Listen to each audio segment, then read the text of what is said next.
Hey everyone, Mr. Davitt here once again. Happy to bring you our next video presentation, this one being on the Vietnam War. Vietnam War is going to start officially in 1964. Troops on the ground in, sizable amounts by early 1965. And then the United States will be in Vietnam officially until 1973. And with that being said, really though, I'm going to start today by kind of really taking this on right after World War II, so you can kind of see why conflict erupted. Vietnam War remains the most unpopular war in American history, and by all accounts, it's really the only war in U.S. history that the United States straight up loses. Korean War, they didn't really gain anything, but it wasn't necessarily a loss. War of 1812, kind of same sort of thing, where not really anything necessarily gained. But after the Vietnam War, it's very, very clear that the United States, it was a loss on all accounts. So I kind of want to document that as we go through this, kind of show you that, and then you can get kind of a better feeling for how this war went. And obviously, we'll talk about the fighting, but I want to start by talking about what got the United States involved in the first place, and then especially the impact of the Vietnam War on the home front, because its impact there was really, really monumental. And then we'll kind of close out talking about the effects, not only kind of in the greater Cold War discussion, but also kind of general effects over at home. So I'll begin with a little bit of background on Vietnam, so you can get this a little bit kind of better. In the later part of the 1800s, Vietnam was part of a colony known as French Indochina. So, as the name carries, it was part of this greater colony, and it was in control by the French, and it also included the modern day countries of Laos and Cambodia. So, that was kind of where we saw, and the people that lived there identified as Laos and Cambodian, and then Vietnamese as well. During World War II, Japan conquered Vietnam, much like they conquered kind of the whole general Asian Pacific area. And after the Japanese were defeated, Vietnam and Indochina went back to France. Now, that decision to give the colony back to France caused a lot of anger among the Vietnamese people, among the people of Laos and Cambodia as well. And so what started to develop was very much a Vietnamese nationalist movement. This was known as the Viet Minh, and they were headed by this guy that you see here, whose name is Ho Chi Minh.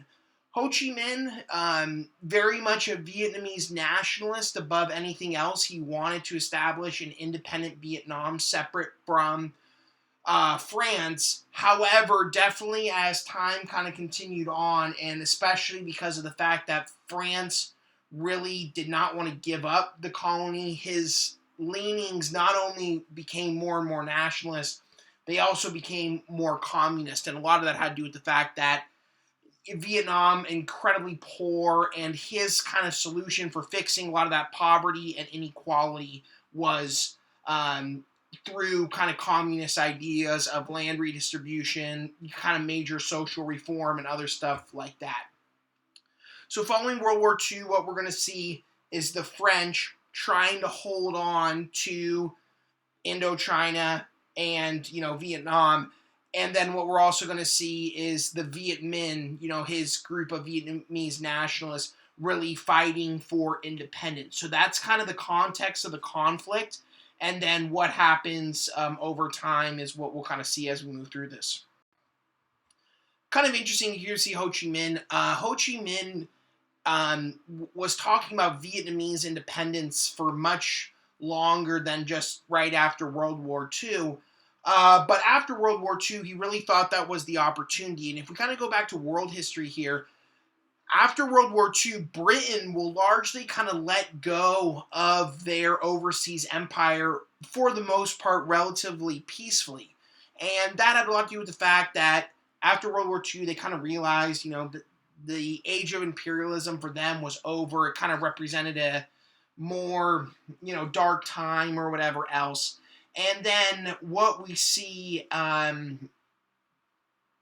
is that France, the other kind of major imperial power, will not be as willing to give up their empire. And so definitely when we talk about Vietnam, that's going to be a reality there. So that's one of the reasons why early on it's going to be brutal.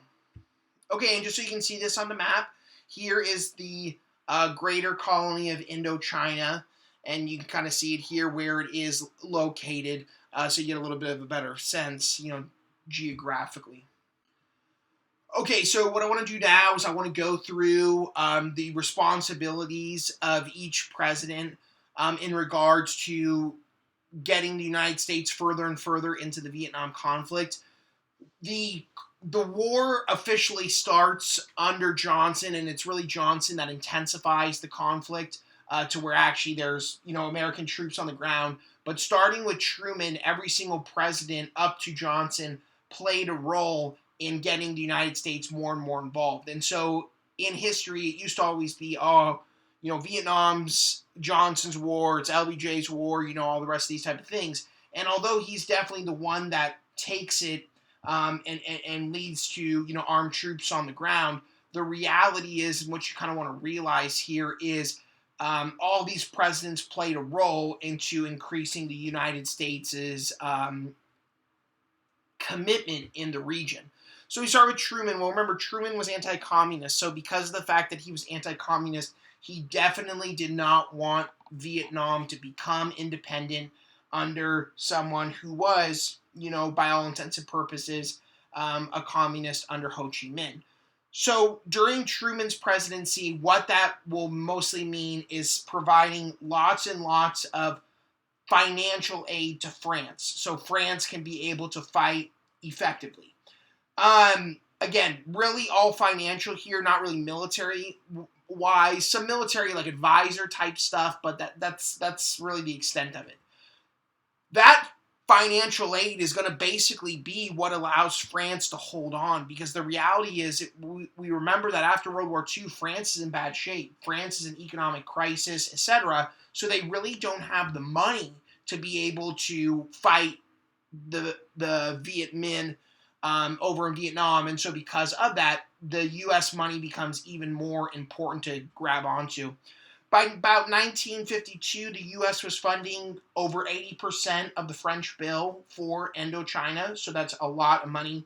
And really what we're talking about here is billions of dollars in military aid, military equipment, etc. So this is not, a few million here or there. I mean, this is serious money that the United States will be dumping in to the conflict. Again, if we think about containment and stuff like that, in order to contain communism and not let it spread over to Vietnam. It's even as early as Truman's presidency that the State Department is going to be kind of warning Truman, warning the administration to be careful, because what they're going to say and what they're going to argue about is what we refer to as a commitment trap, this being the idea that the more money that the United States dumped into Indochina and this conflict, the harder it would be for them to leave. This picture, by the way, we see Truman, and he's meeting with some French officials, including the major French general on the ground in this early part of the conflict. Okay, next, President Eisenhower. So what's Eisenhower's kind of role in this whole thing? Well, gonna take over in 1953, same kind of general deal, which is continued U.S. aid. So money, armaments, again, we're talking big money. And the other thing that he's going to increase are American technicians. So these are not really necessarily ground troops, but these are guys that are meant to assist with some of the more skilled training, tactical training, all that kind of stuff. So that's what we're going to see in regards to this kind of deal. The Viet Minh during this conflict are really going to be dominating France, and France is going to have a really hard time keeping up. And it becomes increasingly clear that they really cannot win this, the French. And, the Vietnamese resistance and their fighting is really, really good here. And this leads to basically French surrender and what becomes the peace agreement here, which is going to be the Geneva Accords in 1954. So what does the Geneva Accords do? Well, remember, there's three major parts of Indochina: Laos, Cambodia, and Vietnam. Laos and Cambodia are going to be given their independence. And then what's going to happen here is that for Vietnam itself, Vietnam is going to be divided at the 17th parallel. So that's what you see here in the map. So if you remember Korea, some similarities here. And we're going to have kind of Ho Chi Minh in the north, and then a guy by the name of Diem in the south, and his kind of regime. And similar to what we saw in Korea, Ho Chi Minh going to be more tied to the Soviet Union, Diem definitely more tied to the United States, a kind of communist government in the north, definitely not a democratic government in the south. It's just an anti-communist government. So that's something that we're looking at and paying attention to in this regard. The other thing that I want to say here, which is extremely important, is that this division between North and South Vietnam that takes place out of the Geneva Accords was supposed to be temporary. That was the big plan out of this whole thing. And the idea was that in 2 years, by 1956, the two Vietnams would have national elections. And it would be at these national elections where the Vietnamese people would decide, okay, who's going to be our leader, and, what, and in tune, basically, who they picked would play a big role in how exactly they conducted themselves and what exactly would be kind of the basis of their government, economy, and things like that. Well, by 1956, it's pretty clear that if they have national elections, Ho Chi Minh is going to easily win. He's very popular. Diem's not popular. And so Diem in the South will refuse to have national elections, and the United States will also say no. Eisenhower, even in 1956, will say this division is permanent. All right, and again, that was never the intention when the Geneva Accords were initially settled. The division was just supposed to be temporary to kind of get things back rolling, kind of recover from the fighting and all the rest of these type of things. But when it becomes increasingly clear that Ho Chi Minh is going to win, the United States will not allow for that, and instead are going to do everything in their power to prevent Ho Chi Minh from being able to take power in the entirety of the region. So what we have is Hanoi, which is the capital up in the north, and then in the south we have Saigon. And not only rival governments, but there will be fighting occurring between the two sides. So we'll look at that in just a little bit.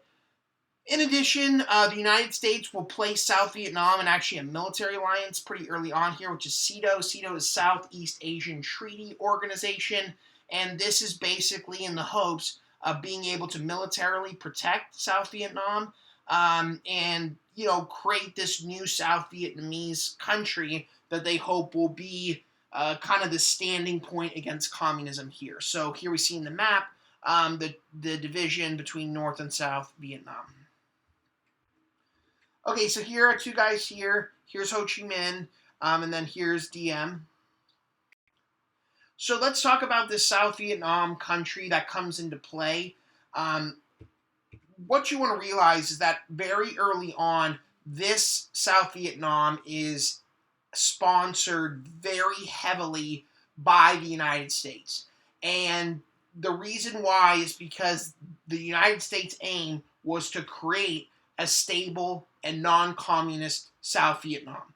So in order to do so, they basically feel pump money, pump military equipment, pump other things like that, so this can be able to be successful. Okay, in turn, basically, what they tell Diem is, hey, look, make reforms. Okay, a lot of poverty in South Vietnam, a lot of inequality, a lot of, social issues and things like that. And Diem is a pretty inept leader, and he refuses to make any types of reform. So now what happens is Diem takes over, and South Vietnam continues and really is even more unequal than it was before this point. Okay. In addition, also causing issues, Diem was an upper-class Catholic, and the majority of the population were Buddhist peasants, so that conflict is going to cause issues. And it's going to be a very repressive and unpopular regime. So much so that the majority Buddhist population are going to want to celebrate the Buddha's birthday, which is a pretty big holiday in Buddhist tradition, which usually has parades and flags waving, all the rest of these things.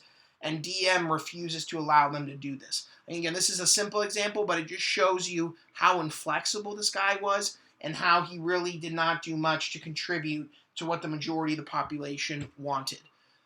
Because of his unpopularity, there's going to be a section of the Viet Minh that's going to form in South Vietnam specifically. This is known as the Viet Cong. Basically, these are the Vietnamese communists in South Vietnam that are going to step up their efforts in order to destabilize DM in the hopes that basically he can eventually be overthrown, South Vietnam will fail to exist, and then Vietnam will become one unified country under communism and under Ho Chi Minh. And so that's kind of the idea here. And the reality is the Viet Cong, just like the Viet Minh, very strong fighting force, very successful here, and will give definitely the South Vietnamese a tough time. So we'll look at that as this moves through.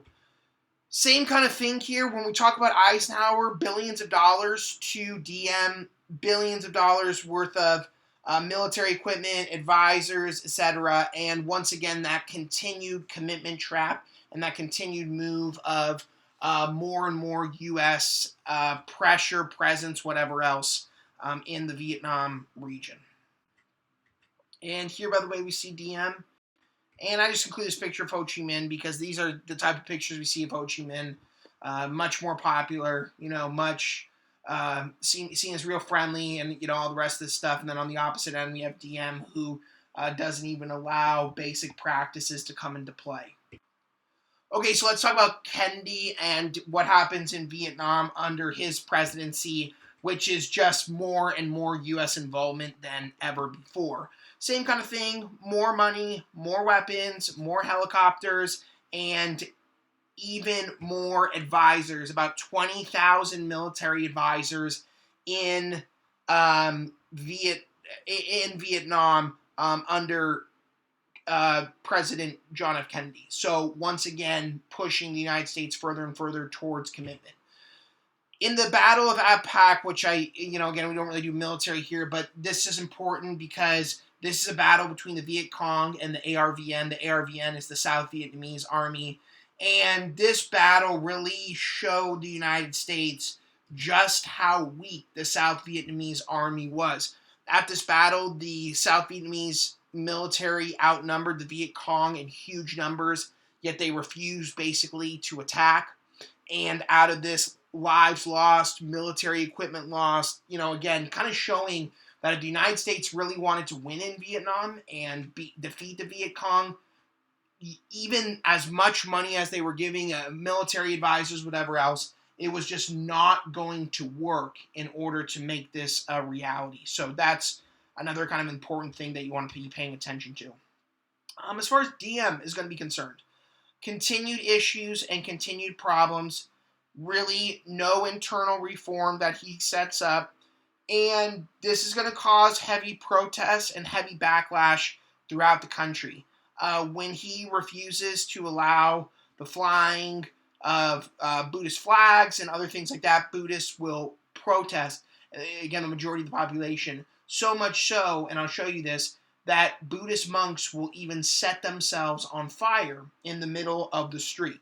Again, that is just horrible, but showing you the dissatisfaction and showing the issues that DM had in his unpopularity. It's against this backdrop that DM will actually be overthrown in the South. He is overthrown by the South Vietnamese Army in a coup. That being said, the United States does seem to have played a role in at least encouraging the coup to happen. And this was kind of this idea here that, hey, look, maybe we can get rid of DM and things will get better in South Vietnam. The reality is that's not going to be the case. Getting rid of DM really does not solve the situation. It just makes the U.S. more involved. And again, when we talk about JFK, we're talking about massive military advisors and then also continued money being dumped in. This, by the way, is a picture from the Battle of Apak. And here, by the way, are those images I was showing you of Buddhist monks setting themselves on fire. Okay, so let's talk about the turning point where we move from a lot of money and indirect involvement to actually direct involvement, and this happens under President Johnson. Again, up to 1963, it's just military advisors looking at it, but again, a sizable amount, 20,000, but still no real defeat of the communists. Viet Cong strong, putting up a big opposition, not easy for the South Vietnamese to do much here in order to defeat the Viet Cong. So, at least initially, Eisenhower will continue to do the same thing as before, dumping a lot of financial assistance to South Vietnam, to the new South Vietnamese government in order to try to get things together. But it becomes kind of clear to Johnson and his administration that maybe this is going to need more of a response. And some of the basis behind this kind of increased need for involvement is going to have to do with containment, which again we talked about, but it's also going to have to do with another theory, which is known as the domino theory. And this was the idea that if one country fell to communism, then all the countries around it would fall as well. So in this situation, we'd be talking about places like Laos, places like Cambodia, maybe even like Japan, not that far away, Thailand, it's like all these places, and that's kind of the idea of domino theory. One falls, the rest fall as well. So, President Johnson's going to decide, as commander-in-chief, that maybe he's going to need to do something in order to intensify the conflict. And by the way, his military advisors, McNamara, who, if you remember, was Kennedy's, will be Johnson's as well, is going to tell him, this is the time to do so. And as this is going on, a lot of confidence, by the way, for Johnson, who really feels that, this is what we're going to need in order to make this, work. I'm going to win this. I'm going to be kind of a hero out of this, and it's all going to kind of work out well. Again, at this point in the 1960s, the United States' strongest military power in the world.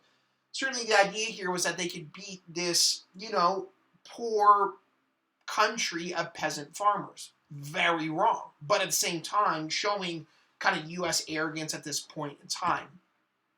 The official conflict that leads to an intensification occurs in August of 1964. This is an incident that occurs outside of the Gulf of Tonkin, which is in North Vietnam. President Johnson will appeal before Congress and will tell them, hey, a U.S. ship, a U.S. destroyer, the USS Maddox, was attacked off the North Vietnamese coast at the Gulf of Tonkin. He also claimed other ships had been attacked and that this was an act of aggression. And so in order to stop this act of aggression, that Congress needed to give him support in order to do what he needed to do. That support came very quickly. Congress authorized what's known as the Gulf of Tonkin Resolution. Gulf of Tonkin Resolution gave the green light to LBJ in order to intensify the conflict and basically said, whatever you need to do, whatever you see as being most fit, go ahead and feel free to do so. So really a damning situation that's going to happen in this. See here, U.S. destroyer beats off attack by 3 red Vietnam torpedo boats. And here we see Viet Cong, this kind of idea of the domino theory, and it was kind of the United States' responsibility in order to protect this. Definitely a motivation behind future U.S. actions. Then we see here the Gulf of Tonkin Resolution. This is the specific wording that puts in here, take all necessary measures to repel any armed attack against the forces of the United States and to prevent further aggression. So again, this is basically kind of like a blank check given to Johnson. Whatever you want to do, you do. All right, well, let's talk about some of the specific reasons for Johnson's escalation. And again, some of these things we've kind of already talked about, but I think this is helpful to just kind of chalk up why Johnson's going to make this decision. Well, obviously, the Gulf of Tonkin would be kind of the immediate event that led to this, but as hopefully you realize at this point, It's never one event that just happens and all of a sudden it's war. Okay, that was the kind of incident that occurred, again, under very questionable circumstances anyway, but nonetheless, that's what at least gave the rationale for kind of intensifying the conflict. Definitely, we're in the Cold War here, 1964. The fear of communism is going to be so big here. And because Americans were still pretty united on the dangers of communism and defeating communism, that's going to definitely play a big role into getting this to where it's going to go. Ineffective South Vietnamese rulers, even with Diem gone, the next guy that comes in not going to be much better. And because of that, kind of comes into a situation where if the United States wants to succeed, they feel like they're gonna have to, get their actual military in there and stuff like that in order to be able to do so. The United States working with a working group, which is kind of like an advisory group, and they're going to make suggestions and recommendations, and of those basically saying that needed an independent anti-communist South Vietnam, that was so vital to U.S. defense and U.S. interests, especially in the region. It also said that domino theory was real and that the prestige, honor, and credibility of the United States was at stake here, and so they really needed to get this working. Operation Rolling Thunder is going to be kind of the first phase of fighting as far as this is concerned. This is going to be basically a continued U.S. bombing campaign of North Vietnam. And then what we'll see are actual ground troops. So again, this is not just advisors like had been the case before. These are actual troops on the ground. Mostly, by the way, in South Vietnam, trying to locate the Viet Cong, trying to get them out and push that into play. A lot of troops, by the way. About 200,000 in the first year, and then by 1968, about 500,000. So this is really, really a big deal.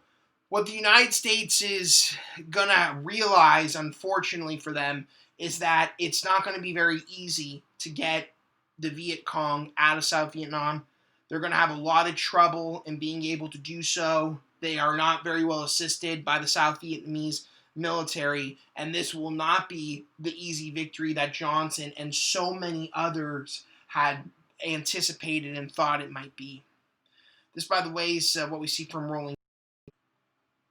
I'd like to show you this picture. This is from the bombing in Vietnam, and in order to try to find the Viet Cong as well as enemies, the United States will use napalm and something called Agent Orange, which is an herbicide that is really going to kill all the trees, all the plants, all the vegetation in the region.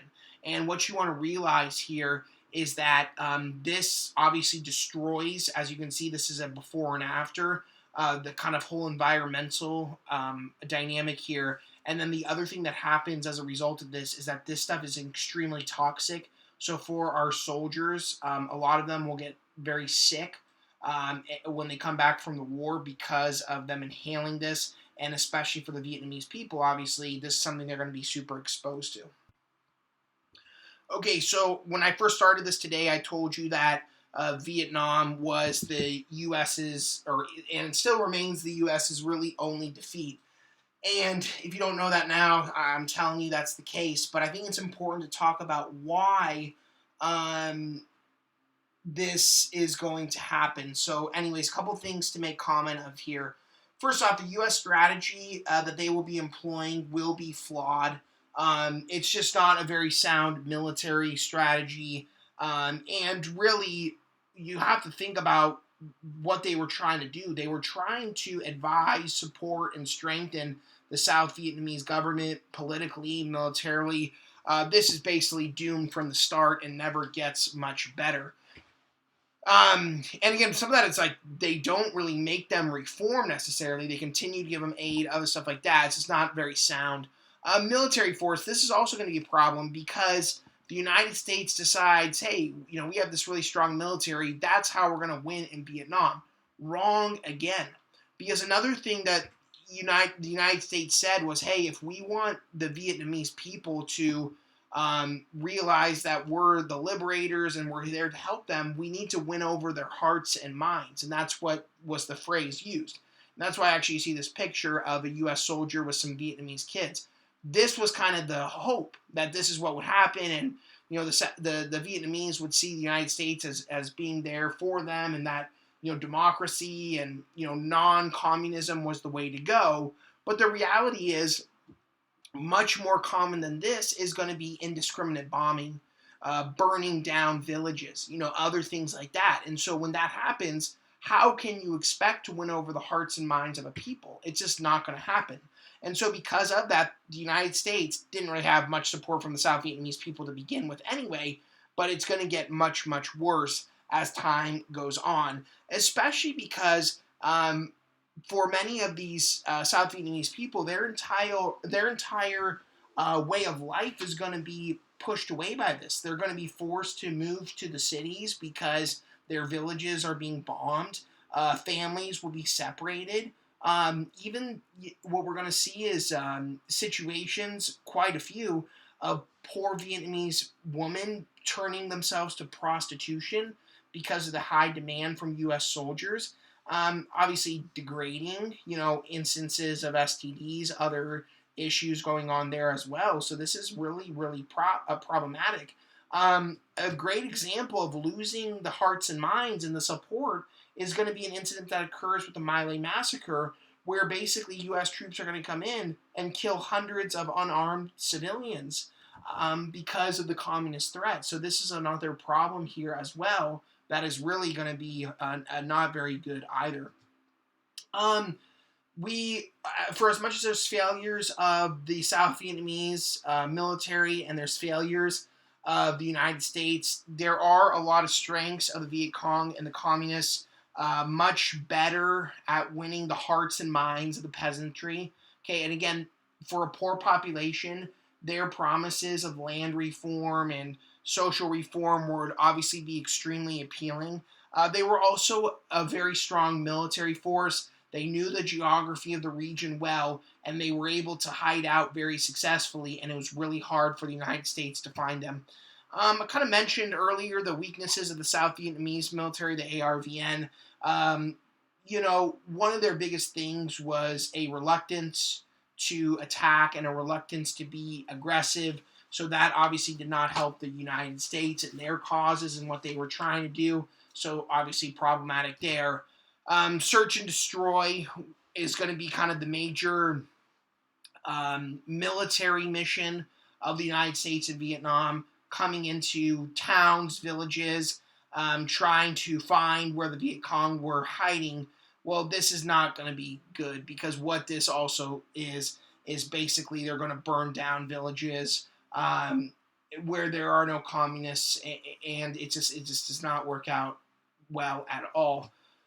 Bad Saigon governments, kind of mentioned this already, but extremely unpopular. They were corrupt. They were opposed to reform. Some even took U.S. aid that was intended for the peasants and kept it for themselves. So you're really talking about a whole lot of things here that are going to contribute to U.S. failure in Vietnam. Really not one singular thing, but many issues. So this picture is nice. It shows a U.S. Military man with some young Vietnamese children. That's supposed to be hearts and minds. Here's another one as here. Okay, this is real nice. And again, this is great. But the reality is that's not what we see most of the time during Vietnam. These are more of the scenes that we see. Families uprooted by the bombings, running and things like that. This image is really famous one. This is Napalm Girl. That's the person that you see kind of naked because her clothes were literally on fire from the burning of the napalm. So this is more so of the reality, and this is a big example of why they're not going to be able to win over hearts and minds, and they will completely lose the support of the South Vietnamese people. And here we see a lighter, by the way, of a soldier, and it says, "Let me win your heart and mind, or I'll burn your goddamn hut down." And that was definitely reality here. Search and destroy, that's a lot of what this was, as homes and entire ways of lives were killed here as well. Okay, so let's talk about the American soldiers in Vietnam and talk about their experiences.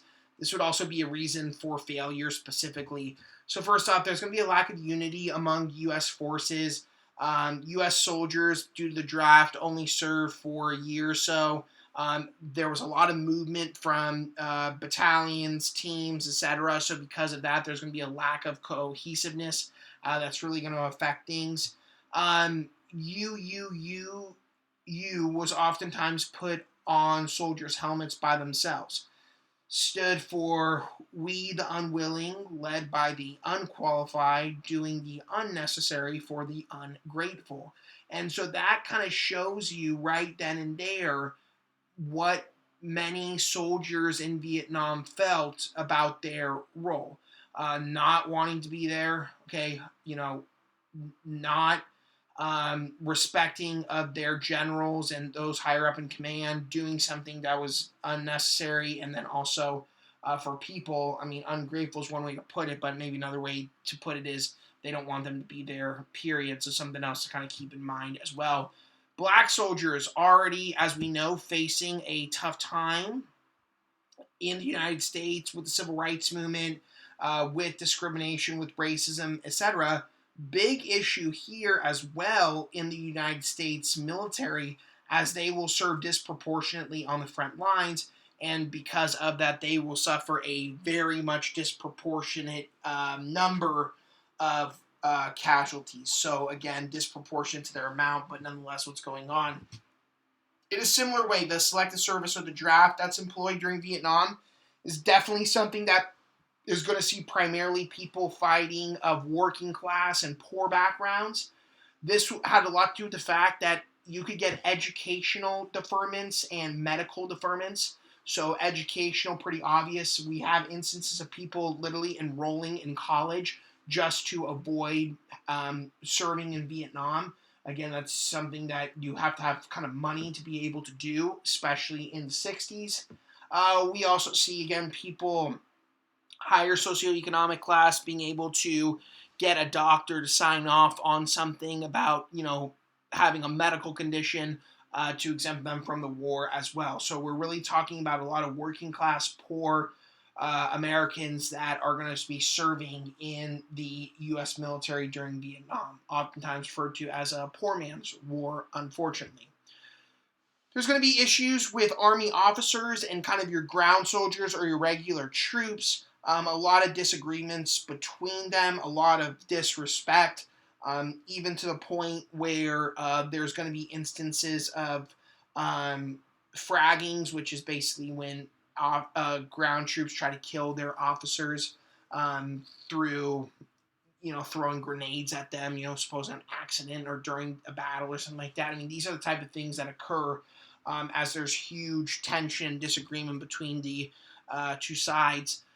Big question that's going to come into play here is why, and especially as the conflict persists, there's going to be a lot of Americans that say, what's the point here? Okay, we're supposed to be fighting this enemy, and, we're here. I mean, these people don't look like the enemy.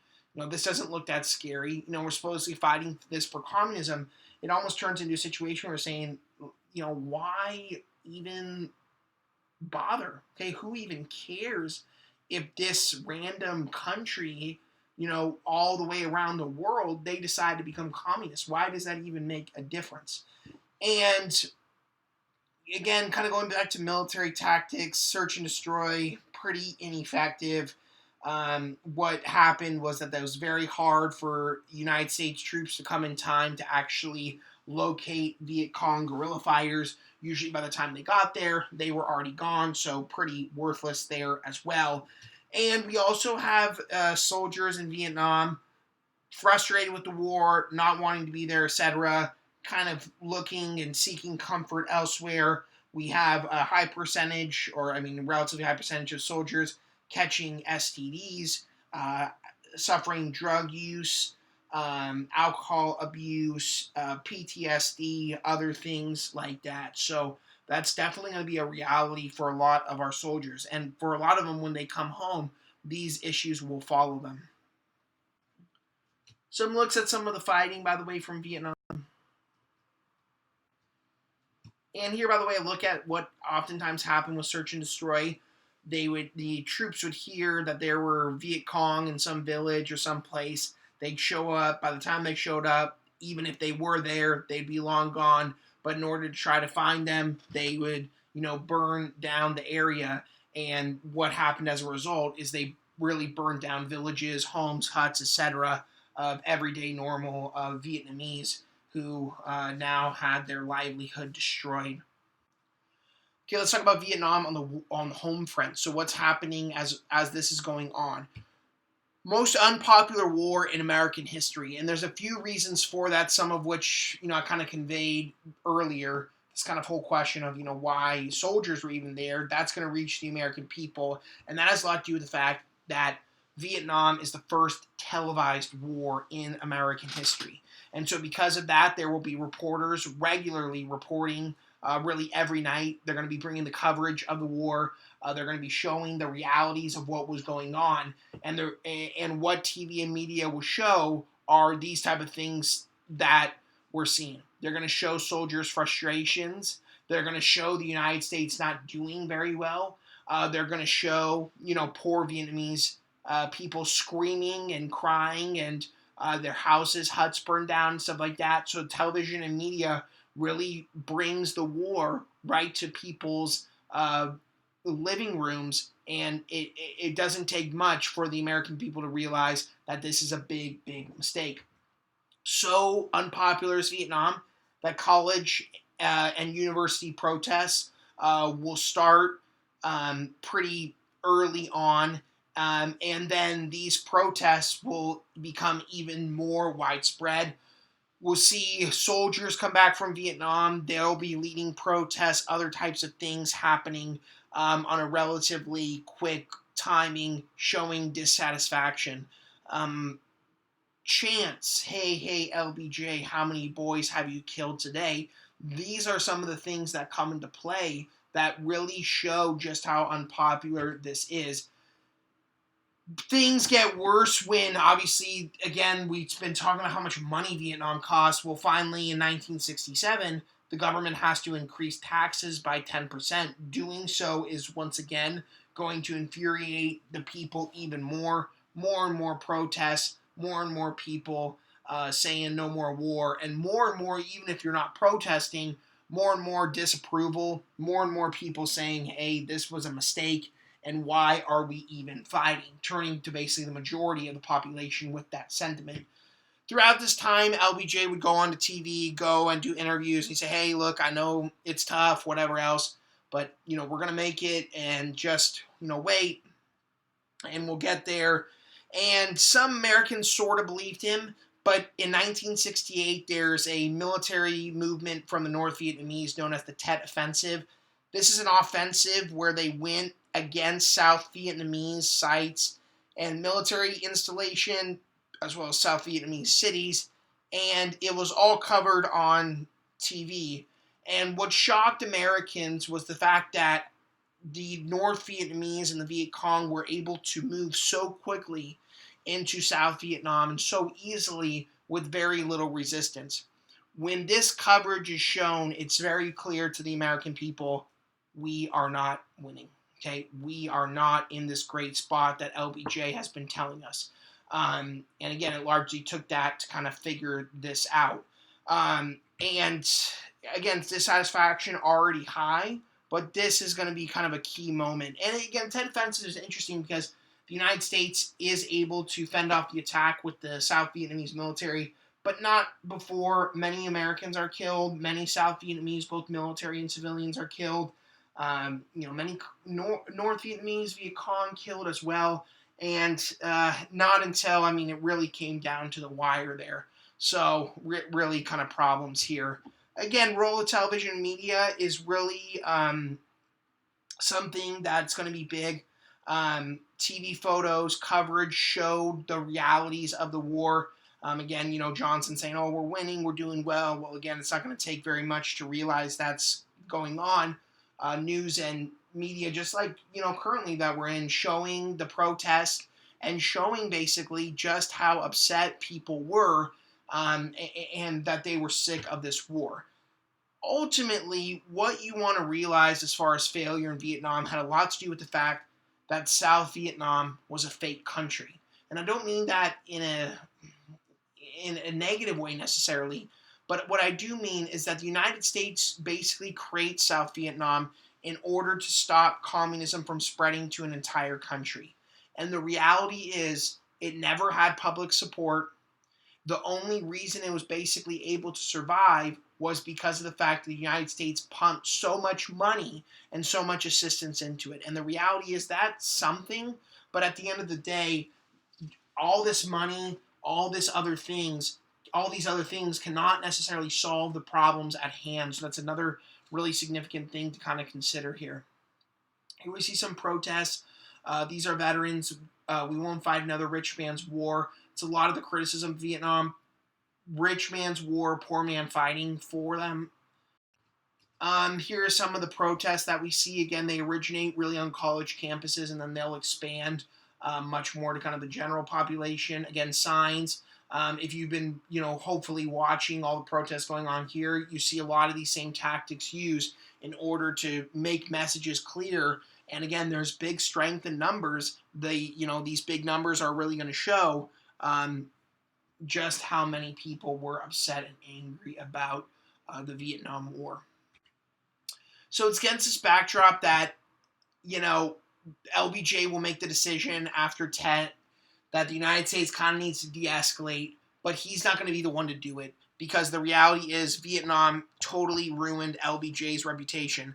And that's really sad, because of the fact that if you remember the early LBJ presidency, a lot of great successes, huge civil rights legislation in the Civil Rights Act of 1964, Voting Rights Act of 1965, some early victories for great society. And that was such a great and ambitious plan to try to eliminate poverty, which was a really serious problem in the country. But the reality is all that had to be put away because of the fact that the Vietnam War required the full attention of the president. And so if not for Vietnam, we would be talking about LBJ, I think, a lot differently.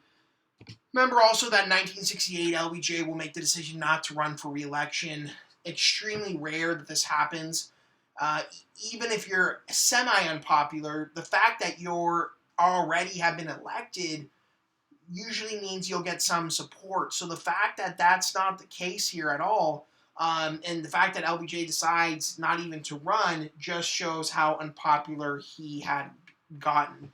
This is going to pave the way for the election of Richard Nixon from California. Ran for president in 1960, almost won, but defeated by JFK. And really, 1968 is a great year for him to be president, largely due to the fact that in 1968, there's really no way a Democrat is going to win because of the association with LBJ and the association with Vietnam. Richard Nixon obviously realizes the unpopularity of the war, so his plan and his proposal for dealing with the war is going to be known as something as Vietnamization. And this basically means that the United States, and this is what he says he's going to do, is going to start to withdraw. And they're going to start to leave.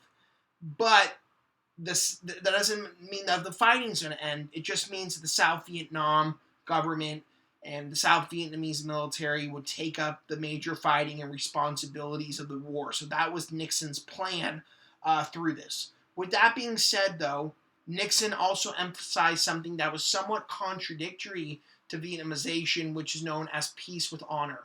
And peace with honor basically meant that he didn't want South Vietnam to not exist when the United States left. So securing the legitimacy of South Vietnam and making sure that it was still able to exist even with the United States leaving became kind of a huge goal. And so it's against this backdrop that actually, in order to make sure that the South Vietnamese state is able to succeed and be successful, Nixon will actually order heavier bombing in 1969. How is he going to do that? Well, also, he's going to bring the war into Cambodia, which was also going through kind of a similar conflict with communist forces. And they were providing, the Ho Chi Minh Trail was providing a big kind of securing of transportation lines, which he's going to hope to bomb. And basically his idea of doing this is so the North Vietnamese would agree to more acceptable peace negotiations. At the end of the day, though, this causes even heavier protests throughout the country, as so many are going to be so upset and they're going to say, listen, how can you do this? You said that you were going to scale down the war. You said you're going to get us out, but now you're increasing bombing. And this is when we see some really, really tough protests take place. Here we see this idea of Vietnamization, and the fact that at the end of the day, it's not necessarily going to be that successful because of the fact that Nixon wanted to make sure there was peace with honor. Again, some more of our protests here, especially intensifying in the early years of Nixon as the United States not only continues to fight, but also increases fighting. Here we see some more. And so let's talk about ending the war and kind of what finally happens. So continued fighting up into 1970, and even gets worse when he's going to escalate the war into Laos and Cambodia. Heavy bombing, more U.S. deaths, more issues, more problems. By 1971, the morale of the U.S. Army and military was basically nothing. They really did not want to continue on, and they also didn't want to be fighting and risking their lives to save a government which, by all intents and purposes, was corrupt, and that very few actually liked. So at this point, they're in negotiations, trying to compromise into 1972, and by early 1973, finally, peace will be achieved. Peace, very much, kind of in quotes. And that's going to be happen, through the Paris Peace Accords in 1973. These peace accords are going to declare a ceasefire throughout Vietnam, and it's in the ceasefire the U.S. is going to officially leave Vietnam. So finally, after basically 8 years, and obviously a lot of involvement up before this point, the United States is finally going to be out. Seems good, right? Well, here's the kind of catch. The peace with honor thing, the idea that South Vietnam need to exist, is going to be a big point here. It's going to be few in power in South Vietnam, and the idea here is that they would continue, after the U.S. troops left, they would continue fighting, and, that would be what was going to happen. Well, in only 2 years, what was probably inevitable to happen finally will, especially with U.S. troops gone, which is that South Vietnam will be overthrown by the Viet Cong. And so now what's going to happen shortly after is that kind of initial thing that was supposed to happen is going to occur, which is that there's going to be one united communist Vietnam. And at the end of the day, it's not going to really matter for U.S. national security. And it's not going to really matter necessarily for containment, because as some had kind of guessed earlier, not many, but some, an independent communist Vietnam really wasn't a very big deal as far as national security was concerned.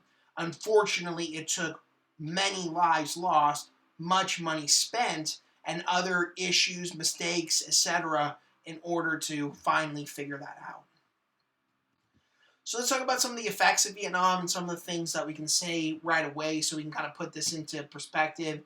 Huge economic expenses. I'm going to show you some graphs here, but this is really going to be what kind of finally sets the way for huge deficits, huge issues with payments, huge issues with finally kind of that prosperity that had been kind of floating since the end of World War II kind of coming to a halt. Some other things as well, but definitely the increased spending from Vietnam going to play a large role in that.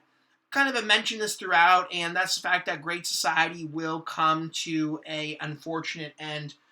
The reality is, the Great Society plan and eliminating poverty costs a lot of money, and Vietnam just going to cost more, and so that will turn the attention there, and so Great Society will really never reach anything close to its full potential because of the spending required from the Vietnam War.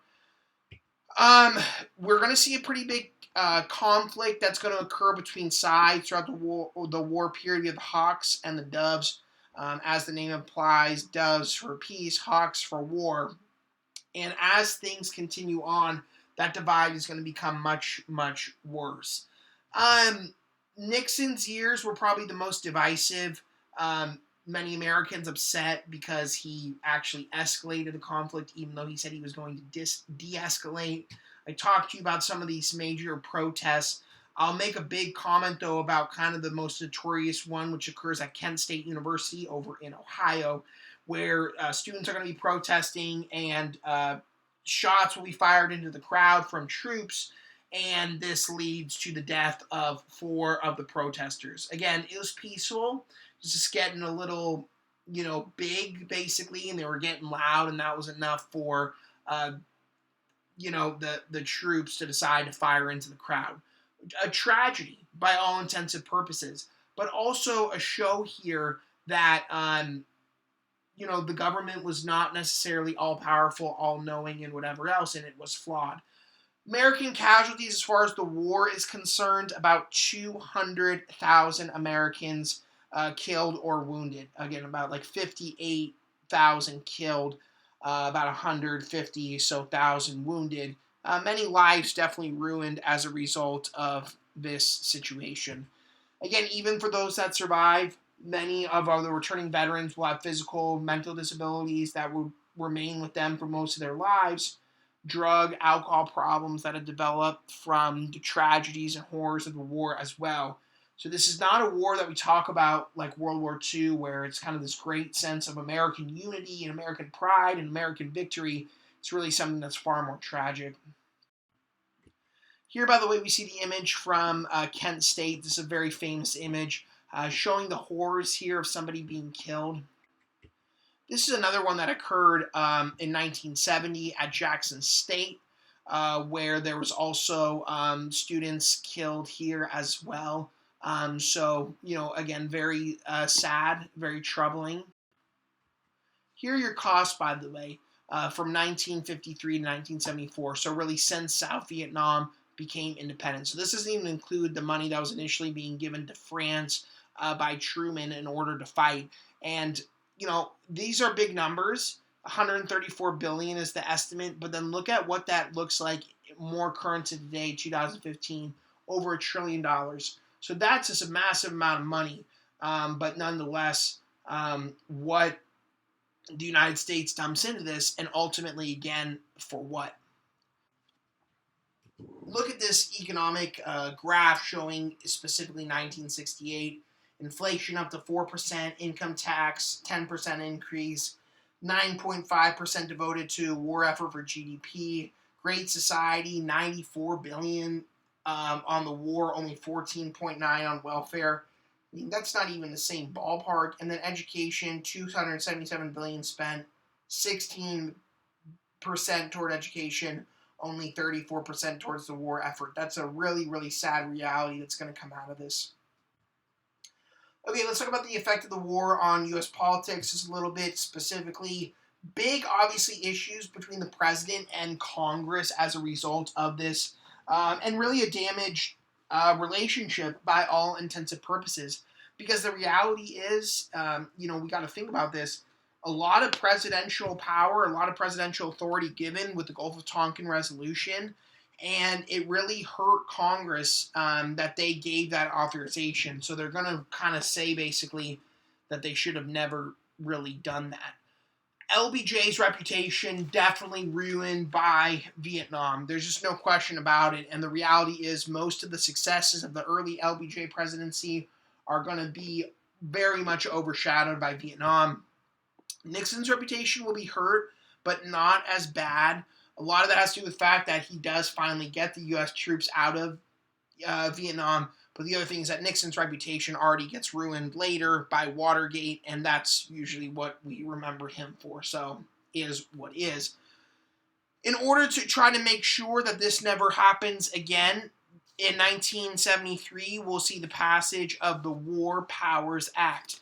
And the War Powers Act is pretty interesting, but what it does is it basically requires the president to get to report to Congress within 48 hours after committing troops, and then it has to be authorized and approved past a certain point. So that's kind of the idea behind the War Powers Act. It's basically just to get this from preventing from happening again. The president has to kind of get congressional approval and at least let Congress know.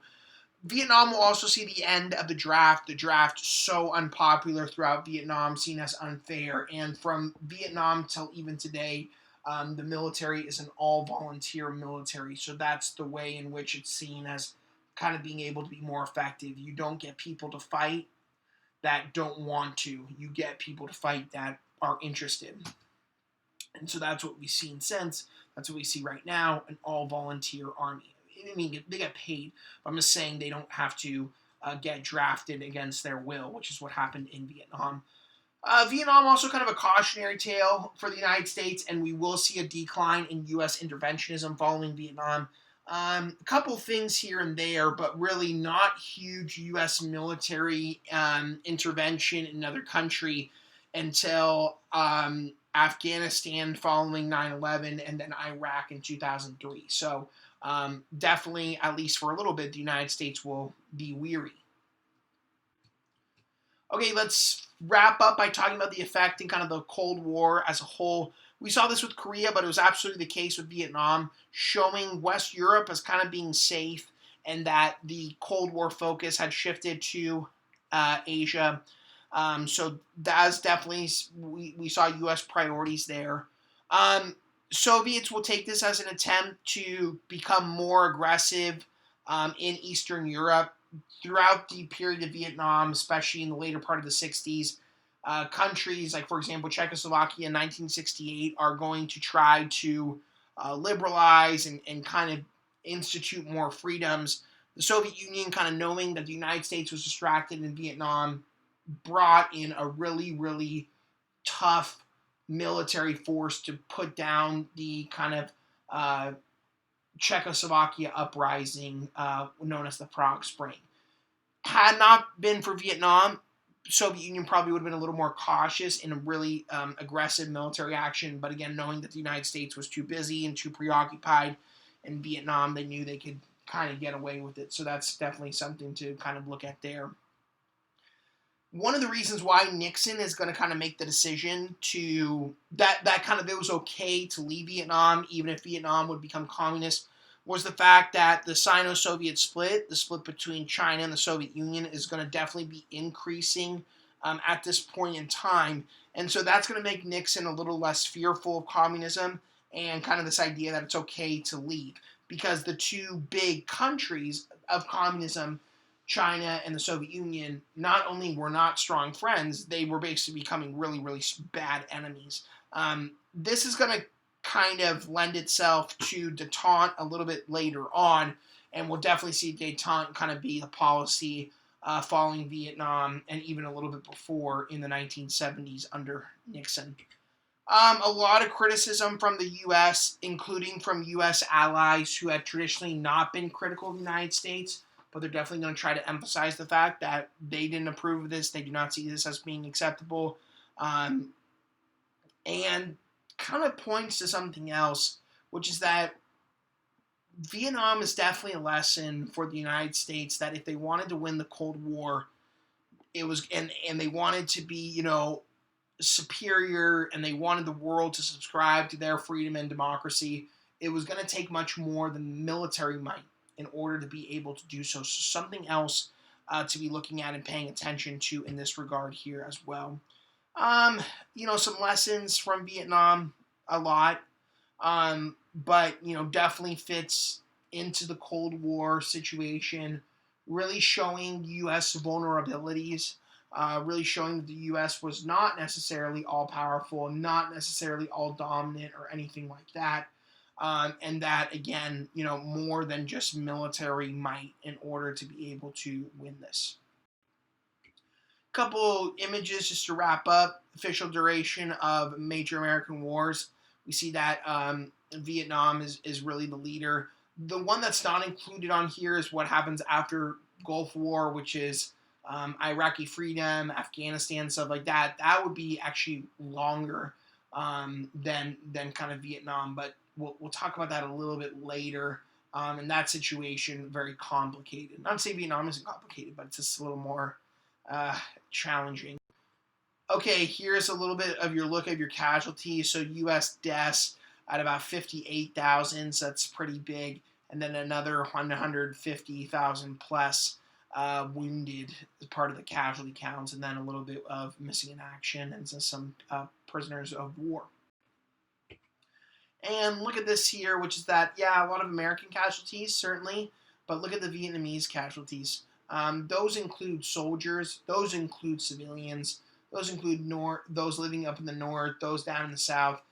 This is a huge, sizable population, especially considering what the population of Vietnam was as a whole. So, this also kind of a cautionary tale of Vietnam, which is that, even though war is not being fought in the United States, it's definitely having an impact on other people. So something to kind of keep in mind there. Thanks for listening. I know it's a little lengthy, but at the same time, Vietnam is really an important war to be looking at. I hope you enjoyed this, and we'll talk soon. Have a good day.